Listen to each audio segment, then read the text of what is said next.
sa ginibong drug bypass operation.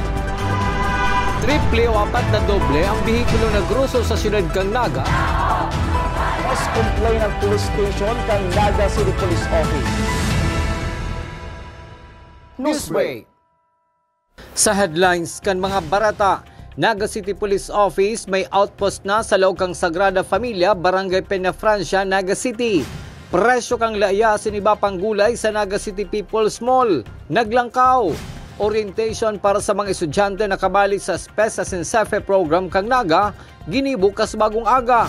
High-tech equipment kang Naga College Foundation para sa College of Health Sciences, dakulang tabang sa pakanood kan mga estudyante. Diyos marhay na banggi. Ako si Mark Mendoza. Asin ako, si Kimberly Alanes. Kami ang saindong tagapagatod, Bareta. Apwera kan mga police outpost na nakalatag sa gilid kan tinampo palaog sa Sagrada Familia, Barangay Peñafrancia, Siyudad ning Naga. Liwat o okuparon kang Naga City Police Office ang lumang outpost sa laog kan nasabing zona. Ang gabos na lakdang na ini kan PNP ang mga paagi para labanan ang illegal na droga sa nasabing lugar. Aramon taman ang kumpletong detalles ken sa report ni Melvin Machado.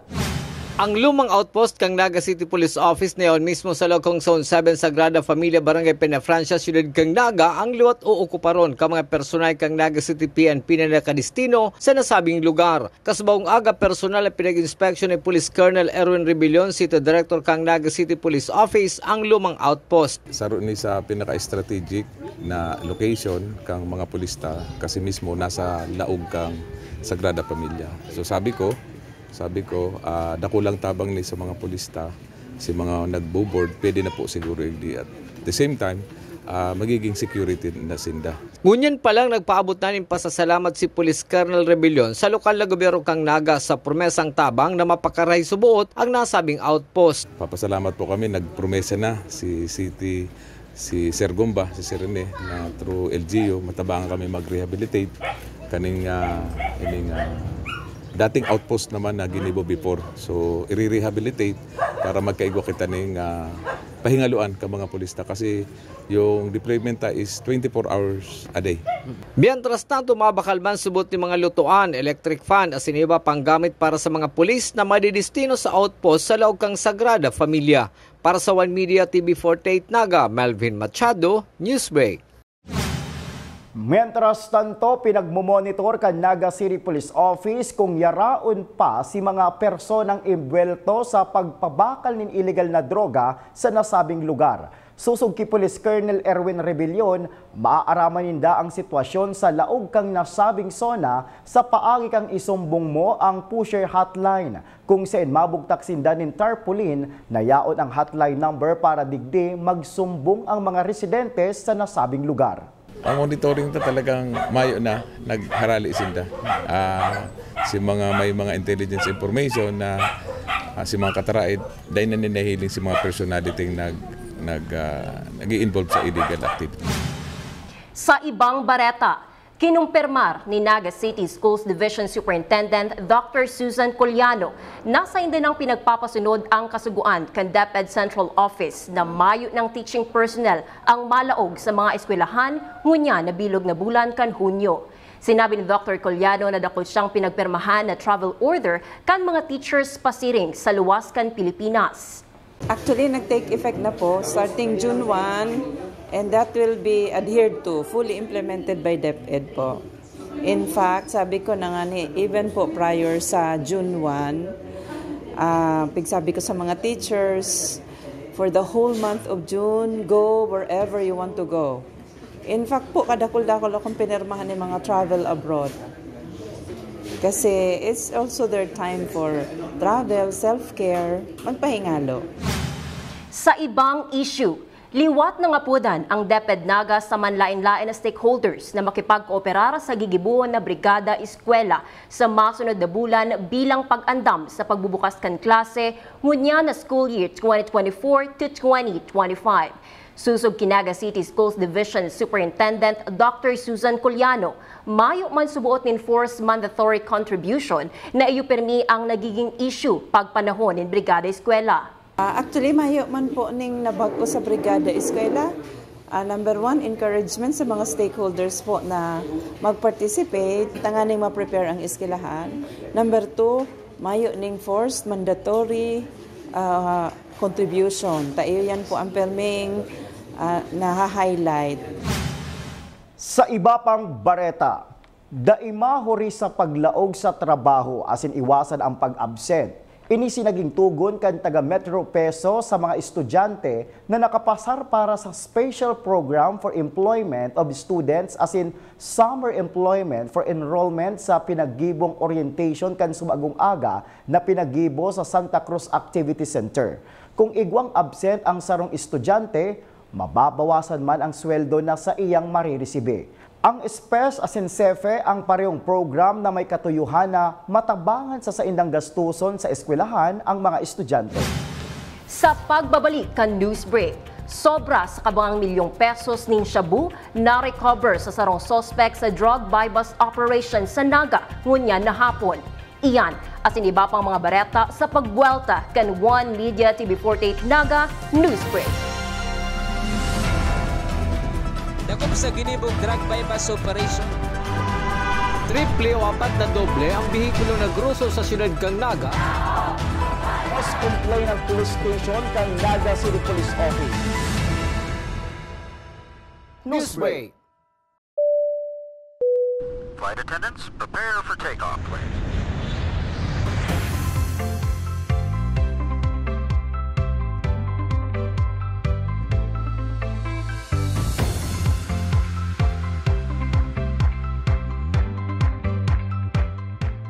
Slip life vest over your head.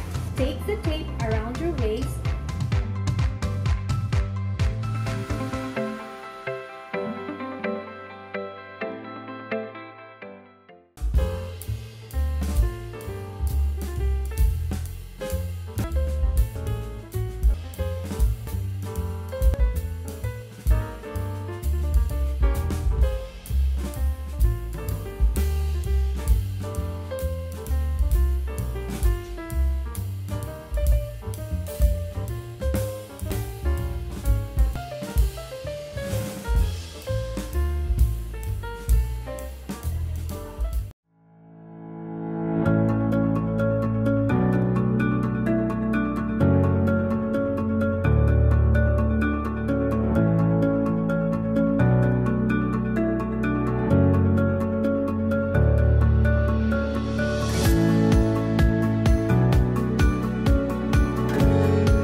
Converge is a world-class ICT company with the most resilient and superior fiber optic service in the Philippines that continues to delight millions of its users in the consumer space while serving a growing number of business clients in the SME, enterprise, and wholesale segment.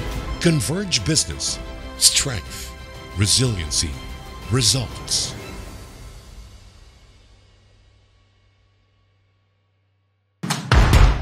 Hello, NCF! Welcome to the Naga College Foundation Incorporated. For academic excellence, meet limitless opportunities. Welcome to the home of the champions. Join us as we leap into the future. NCF is committed to providing state-of-the-art facilities to nurture the next generation of professionals.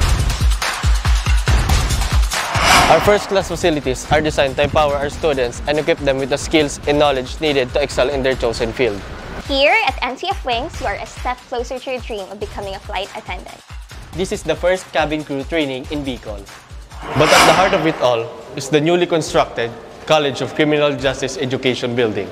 The Naga College Foundation Incorporated is one of the 10 schools in the Philippines recognized by the Commission on Higher Education as the Center of Development in Criminology.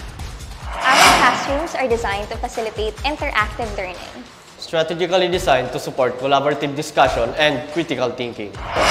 This building is home to Bicol's first world-class indoor firing range, which provides our students first-hand training in ensuring that they are proficient in firearm safety and marksmanship. from crime scene simulation laboratories to forensic science facilities. NCS-CCJE has a wide range of specialized resources to prepare its students for various career opportunities in criminal justice. Unlock your potential today. Join us as we leap into the future. Join the Naga College Foundation College of Criminal Justice Education.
Sa ginibong drug bypass operation.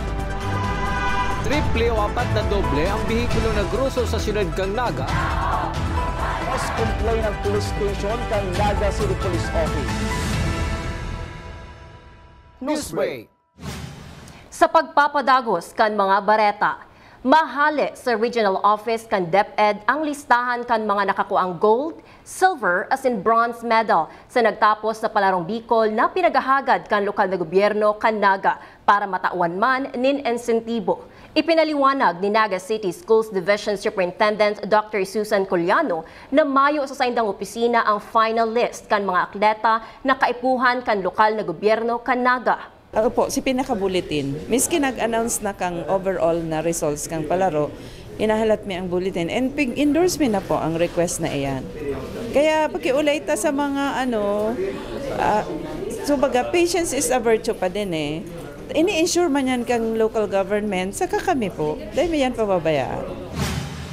Sa satuyang police report, tulong pidaso nin heat-sealed plastic sachet na may pinagtutubudan shabu ang pinag-turnover sa mga pulis na yaon sa outpost sa sitio Sagrada Familia, Barangay Peña Francia, Kansarong Barangay Kagawad. Matapos kaining mahiling ang nasabing plastic sachet, mientras na siya naglilinig harani sa outpost. Ang tulong sachet ng illegal na droga ang nagkakantidad 2,720 pesos. Pinagdara na ini sa PNP Forensic Unit para ma-examine. Sa ibang bareta, 100 grams ng subuot shabu na nagkakantidad 680,000 pesos ang na-recover sa suspect na si alias Nelson, 38 years old, construction worker, as in residente kan Barangay Marupit, Kamaligan, Camarines Sur, matapos ang ginibong anti-illegal drug bypass operation na pinanginotan kan PDEA Naga, PDEA Kamsur, as in kan Police Station No. 5, kaibahan ang Naga City Intelligence Unit kan Naga City Police Office. Padagos pang pinag-aaram ang ibang detalyes kan illegal na aktibidad kan suspect. Padagos pa sa mga bareta, Dating Naga College Foundation Lady Tiger na si Ara Panique saro sa pinag-uurgulyo kang sa mga dating kaibahan sa volleyball team kang Naga College Foundation. Aramon taba ng kompletong details ken sa report ni campus correspondent Kelly Francisco. Apuera kan mga sikat na volleyball player na nahiling sa nagtapos na AVC Cup Challenge sa Pilipinas, saro sa binantayan ang nagsisikat ngunyan na si Ara Panique. Sa laban ninda kontra Kazakhstan, inarehistro ni Panique ang 10 attacks, 3 blocks as in 1 service ace na 14 points in total, na dakulang ambag sa bronze medal na nakuakan alas Pilipinas. Para kay Ara, dakulang pribilehiyo ang mapabilang sa 14 women's roster ka national team na pinagmawot kan lambang atleta. So thankful lang po kay Lord kasi lahat po ng nangyayari ngayon sa akin is unexpected po. Overwhelmed po and sobrang saya lang po sa mga blessings na dumadating sa buhay ko and sa mga experience po na dumadating sa buhay ko. Pinag-orgulyo man kaini na makaiba ang pinakamatitibay na volleyball player sa Pilipinas, arog kan multi-awarded setter na si Gia Morado, from Gia de Guzman. Strong spiker na si Rondina. Again, Rondina finding the UAAP Season 86 Rookie MVP na si Angel Canino, asin iba pa. Honored lang po talaga kasi syempre po sila na po yun ni Ate Gia, mga pro na po, syempre po mga sikat na ganun, and hindi ko lang po talaga in-expect na dadating ako sa point na magiging ka-teammate ko sila, magiging ka-close ko sila. Sa tahaw kan sa iyang luway-luway na pagsikat, daiman kaini nalingawan na pasalamatan ang sa iyang former teammates na naging parte sa buot para marealisar ang sa iyang mga pangaturogan. Salamat din po ako sa NCF Tigers kasi sila po yung sa akin, sila po nagpakita nung mga kakayahan ko po, ganun, and especially kay Coach Parley po na nagturo po sa akin, nag-mentor po sa akin for how many years. Kila Sir Mario po, maraming salamat po sa walang sawang pagsuporta po hanggang ngayon. Daiman maitago ni Vanessa Sari, dating teammate ni Ara, ang kaugmahan, huli na naging inspirasyon ninda si Ara.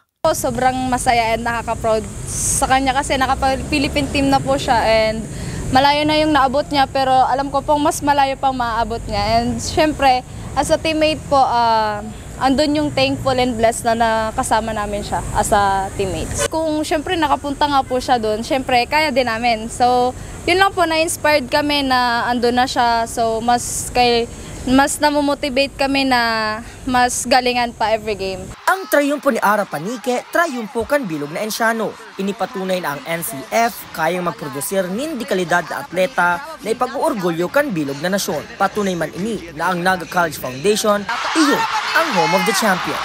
Para sa One Media TV 48 Naga, Kelly Francisco, Newsbreak. Padagos sa mga bareta. Mga bagong bakalo na high-tech equipment kay Naga College Foundation para sa College of Sciences. Dakulang tabang sa pagkanuot kan mga estudyante. Ang detalye sa report ni Melvin Machado. Daimo aakalaw ng pasyenteng ini sarong manikin. Takong hihilingon, garuman sa na mga tunay na tao.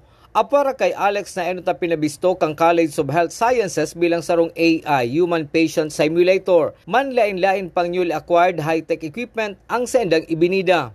With the integration of cutting-edge technology, the Naga College Foundation Incorporated and the College of Health Sciences are committed to produce students that are globally competitive and are ready to tackle the challenges of tomorrow. Just like our president would say, we should leap into the future. Aabuton man sabot sa 50 million pesos ang gastos sa mga bagong equipment na ini. Ini man ang saro sa dakuling investment kang NCF-CHS na makakatabang na maray sa mga estudyante and faculties matang hands-on experience ang gigibuhon. Digdi matutukduan asin maipapahiling kung paano ang aktual na pag-asikaso sa mga pasyente. This high-fidelity mannequin shall equip students to practice several simulations over and over again. At the same time, saving time, going to actual patients, saving money and effort going to actual patient, and of course, without harming, injuring, and committing mistakes to real patient. Thus, this will also equip the student in the real-life simulation experiences before handling real patient without the risk of errors and injuries to the same. Sa tabang ka mga bagong equipment na ini, nagkaigwang magayon na oportunidad ang mga estudyante kang NCF, CHS na magpadagos lalo asin mas mapahiwas ang saydang kaaraman sa mga dapat gibuhon na aksyon mantang sa practice pa sana nakakanood na sinda. Para sa One Media TV 48 Naga, Melvin Machado, Newsbreak. Asin yan ang mga bidang baretang nakalap kan mas pinakusog na puwersa kan One Media TV 48 Naga News in Bicol Affairs. Day malingaw na follow ang samuyang official Facebook fanpage One Media TV 48 Naga. Ako po si Mark Mendoza. Padagos kaming mahatod nin mga baretang garantisadong nangingenot asin napapanahon. I-hit ang subscribe button sa tuyong official YouTube channel, One Media TV 48 Naga. Tanganing updated kita sa mga bareta asin istoryang bida an Bicolano. Sa ngaran ni Miss Antoinette Eduardo, ako po si Kimberly Alanis, asinini an One Media TV 48 Naga Newsbreak. Dakop sa ginibong drug bypass operation. Triple o apat na doble ang bihikulo na gruso sa siyudad kang Naga.